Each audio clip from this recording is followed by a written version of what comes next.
IPL 2024 finals வந்துருச்சு. MA Chidambaram stadium, சேப்பாக்கில் மே 26. இன்னைக்கு ஞாயிற்றுக்கிழமை. மேட்ச்சு 7:30 மணிக்கு ஸ்டார்ட் ஆகுது.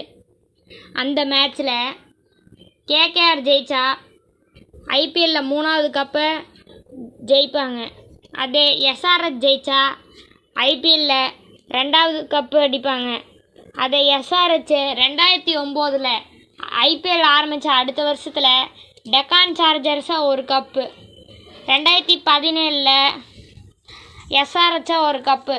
இந்த வருஷம் ஜெயிச்சா மறுபடியும் எஸ்ஆர்எச்சா 2வது கப் அடிப்பாங்க. பார்க்கலாம் எஸ்ஆர்எச் ஜெயிப்பாங்களா கேகேஆர் ஜெயிப்பாங்களான்னு.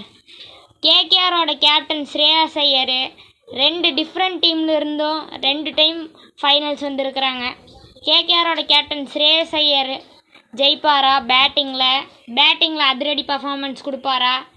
இல்லை SRH team bowler captain Pat Cummins அதிக விக்கெட் 3 விக்கெட் 4 விக்கெட் எடுப்பாரா அப்படின்னு இன்றைக்கி நடக்க போகிற மேட்ச்சில் பார்க்கலாம்.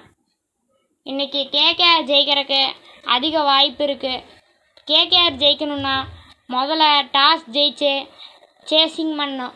எஸ்ஆர்எச்சை ஒரு 160 170 ரன்குள்ளே சுருட்டிட்டாங்கன்னா கேகேஆர் சேசிங் பண்ணி ஜெயிச்சிடலாம்.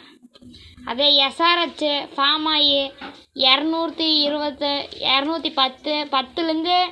280 கூட அடிக்கிறதுக்கு வாய்ப்பு இருக்குது. அந்த மாதிரி அடித்தாங்கன்னா கேகேஆர் தோற்றுருவாங்க.